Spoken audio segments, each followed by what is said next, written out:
Guys, শুভ সকাল। কেমন আছো শীতের সকালে?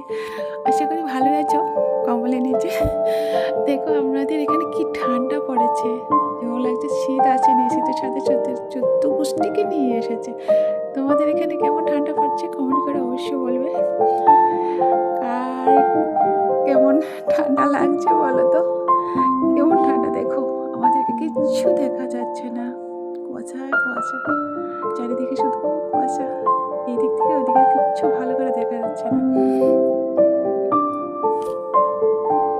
সূর্য মামাতে ঘুমিয়ে আছে আর চোখ খুলছে না, কবে যে চোখ খুলবে সেটাই তো বুঝতে পারছি না। এসিতে চালিয়ে ঘুমিয়ে আছে আর তো এসি বন্ধ করছে না। তোমরা কি বলো, সূর্য মামাকে এসিটা বন্ধ করবে? এই দু একদিনের ভিতরে মকর সংক্রান্তি এইভাবে চলবে।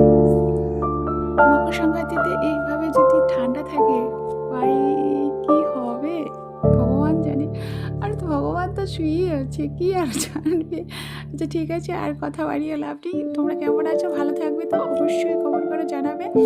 আর কার কোথায় কীভাবে কেমন শীত পড়ছে সেটা অবশ্যই জানাবে, আমিও দেখতে চাই কোথায় কোথায় কেমন শীত পড়ছে। না আমাদের ত্রিপুরাতে বেশি ঠান্ডা, অন্য কারোর তেমন একটা ঠান্ডা নেই। তো প্লিজ কমেন্ট করবে, আর ভালো থাকবে সবাই।